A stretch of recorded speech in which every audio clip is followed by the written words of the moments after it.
Hi guys and welcome to 5 Paisa. Investors अपने portfolio में mutual funds को क्यों इंक्लूड करते हैं? सारा पैसा डायरेक्टली स्टॉक मार्केट में ही क्यों नहीं डाल देते? शायद ये क्वेश्चन आपको चाइल्डिश लग रहा होगा, क्योंकि हम सब जानते हैं कि एज एन इन्वेस्टर हम अपना सारा कैपिटल स्टॉक्स में इन्वेस्ट नहीं कर सकते, क्योंकि स्टॉक मार्केट रिस्की होने के साथ साथ वॉलेटाइल भी होता है। और इसीलिए अपनी इन्वेस्टमेंट्स को सेफ रखने के लिए हम म्यूचुअल फंड्स अपने पोर्टफोलियो में इंक्लूड करते हैं, जो कि लेस रिस्की होते हुए भी हमारे लिए सैटिस्फैक्टरी रिटर्न्स जनरेट करते हैं। लेकिन क्या आपको पता है कि इंडिया में 2500 से भी ज्यादा म्यूचुअल फंड स्कीम्स हैं, जिन्हें 44 प्लस AMCs यानी एसेट मैनेजमेंट कंपनीज ऑफर करती हैं। ध्यान दीजिए कि म्यूचुअल फंड कैटेगरी और म्यूचुअल फंड स्कीम दो डिफरेंट टर्म्स होती हैं।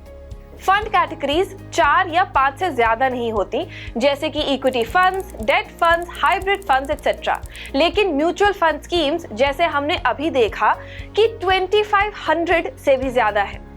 एंड टू बी रियल, आप हर स्कीम में इन्वेस्ट नहीं कर सकते, इसीलिए आपको ऐसी स्कीम्स पिक करनी होगी जो कि आपको लो रिस्क पर हाई रिटर्न्स जनरेट करके दे।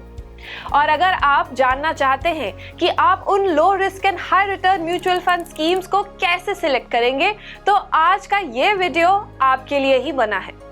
यहाँ हमने ऐसे 7 फैक्टर्स डिस्कस किए हैं जो आपको किसी भी म्यूचुअल फंड स्कीम को सिलेक्ट करने में हमेशा कंसिडर करने चाहिए। लेकिन गाइस, अगर अभी तक आपने 5 पैसा यूट्यूब चैनल को सब्सक्राइब नहीं किया है तो प्लीज कर दीजिए and don't forget to hit the bell icon for notifications. चलिए पहले ये जान लेते हैं कि ये 7 फैक्टर्स हैं क्या, और फिर उन्हें डिटेल में डिस्कस करते हैं।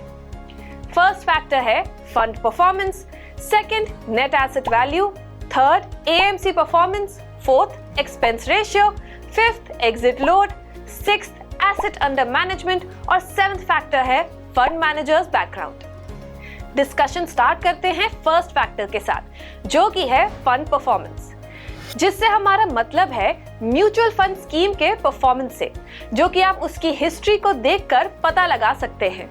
इसके लिए आपको फंड के पिछले 4 या 5 साल की परफॉर्मेंस ट्रैक करनी होगी और उसे एक बेंचमार्क या फिर उसी कैटेगरी की दूसरी स्कीम से कंपेयर करना होगा। हम बेंचमार्क से कंपैरिजन करने की बात इसीलिए कर रहे हैं क्योंकि यही एक ऐसा स्टैंडर्ड तरीका होता है जहां आप म्यूचुअल फंड के रिटर्न्स को एक राइट वे में कंपेयर कर पाते हैं। और बेंचमार्क का होना इसीलिए भी जरूरी है क्योंकि अलग अलग म्यूचुअल फंड्स स्टॉक मार्केट की मूवमेंट के अकॉर्डिंग अलग अलग रिटर्न्स जनरेट करते हैं। ऐसी म्यूचुअल फंड स्कीम्स जो बेंचमार्क से बेटर परफॉर्म करती हैं, वो स्कीम्स हायर रिटर्न्स प्रोवाइड करती हैं, जबकि बेंचमार्क से लोअर परफॉर्म करने वाली फंड स्कीम्स आपको लो रिटर्न्स देती हैं। सेकेंड फैक्टर जो आपको म्यूचुअल फंड सिलेक्ट करने से पहले कंसिडर करना है, वो है फंड का NAV यानी कि net asset value. Mutual fund scheme में इंक्लूडेड सिक्योरिटीज की मार्केट वैल्यू को NAV कहा जाता है। इन सिंपल टर्म्स, जैसे स्टॉक्स के लिए स्टॉक प्राइस होता है, वैसे ही म्यूचुअल फंड्स के लिए NAV होता है। मार्केट में ऐसे म्यूचुअल फंड्स जिनकी NAV लो होती है, उन्हें लेस एक्सपेंसिव कंसिडर किया जाता है, जो कि हाई ग्रोथ ऑफर कर सकते हैं। इसीलिए जनरली इन्वेस्टर्स लो NAV वाले म्यूचुअल फंड्स में इन्वेस्ट करते हैं और उनका प्राइस बढ़ने का वेट करते हैं। गाइस, प्राइस बढ़े ना बढ़े, लेकिन इन्वेस्टर्स की इस स्ट्रैटेजी की वजह से हाई NAV म्यूचुअल फंड्स की रेप्यूटेशन जरूर घट गई है। इन्वेस्टर्स लो NAV म्यूचुअल फंड्स में ही इन्वेस्ट करते हैं क्योंकि बाय मिस्टेक उन्हें ये लगता है कि हाई NAV म्यूचुअल फंड्स काफी प्राइसी हैं और लो रिटर्न्स जनरेट करते हैं, जबकि ऐसा नहीं है। हाई NAV वाले म्यूचुअल फंड्स अपनी स्कीम्स के थ्रू हाई क्वालिटी बॉन्ड्स और इक्विटीज में इन्वेस्ट करते हैं ताकि इन्वेस्टर्स को अच्छे रिटर्न्स ऑफर किए जा सके। यहाँ से आप समझ सकते हैं कि लो और हाई NAV म्यूचुअल फंड्स में से कौन सा ज्यादा रिलायबल है। चलिए आगे बढ़ते हैं और बात करते हैं थर्ड फैक्टर की, जो है AMC परफॉर्मेंस। शायद अब तक आप समझ ही गए होंगे कि AMC का मतलब म्यूचुअल फंड कंपनी से है और आप इन्हें म्यूचुअल फंड हाउसेस भी कह सकते हैं। जैसे हमने अपने फर्स्ट फैक्टर में म्यूचुअल फंड स्कीम्स के पास्ट परफॉर्मेंस की बात की थी, वैसे ही आपको उस फंड स्कीम को प्रोवाइड करने वाली AMC की परफॉर्मेंस को इवैल्यूएट करना चाहिए। एक AMC different mutual fund schemes को रन करती है, जिनमें से कुछ अंडर परफॉर्म करती हैं और कुछ स्कीम्स आपको ग्रेट रिटर्न्स भी देती हैं। इसीलिए आपको एएमसी के ओवरऑल ट्रैक रिकॉर्ड को कंसिडर और इवैल्यूएट करना चाहिए, क्योंकि तब ही आपको पता लग पाता है कि एक पर्टिकुलर एएमसी किस लेवल के इन्वेस्टमेंट डिसीजंस लेती है और उसकी स्कीम्स आपको इन फ्यूचर कितने पोटेंशियल रिटर्न्स जनरेट करके दे सकती है। हमारा फोर्थ फैक्टर है expense ratio. Mutual fund houses अपनी सर्विसेज के बदले एक फी चार्ज करते हैं, जिसे एक्सपेंस रेशियो कहा जाता है। इस फी में म्यूचुअल फंड स्कीम्स की मैनेजरियल और ऑपरेशनल कॉस्ट इंक्लूडेड होती हैं, जिसके थ्रू फंड हाउसेस अपनी मैनेजमेंट, एडवर्टाइजिंग और डिस्ट्रीब्यूशन फी को कवर करते हैं।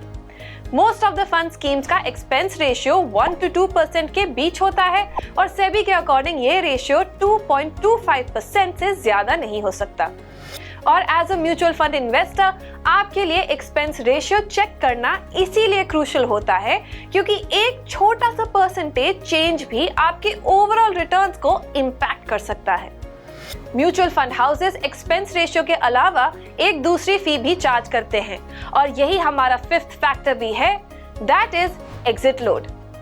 अगर आप म्यूचुअल फंड के टेन्योर खत्म होने से पहले उस स्कीम से एग्जिट लेते हैं तो फंड हाउस आपसे एक फी लेता है, जिसे एग्जिट लोड कहा जाता है।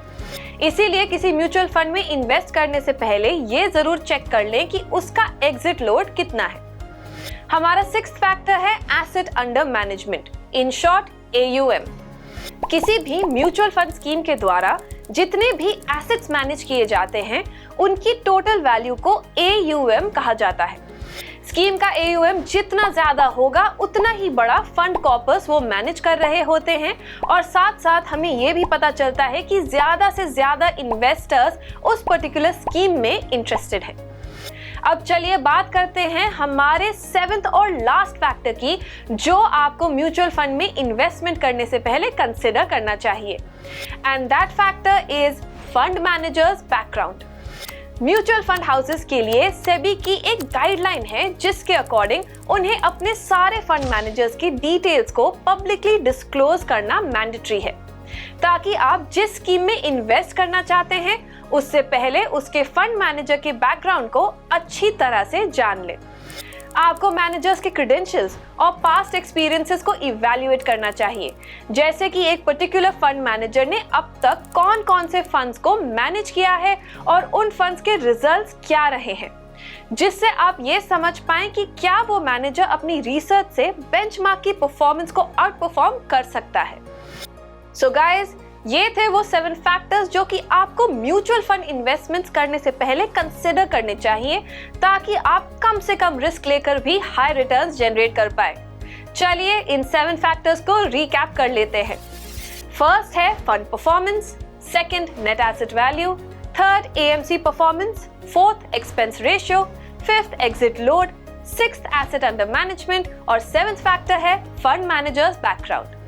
गाइज, आई होप कि इस वीडियो के बाद आप म्यूचुअल फंड्स में हमेशा एक रैशनल माइंडसेट के साथ ही इन्वेस्ट करेंगे। आगे भी हम म्यूचुअल फंड से रिलेटेड ऐसे ही इंटरेस्टिंग वीडियोस लेकर आते रहेंगे। टिल देन स्टे ट्यून्ड और 5 पैसा यूट्यूब चैनल को लाइक, शेयर और सब्सक्राइब करना ना भूलें।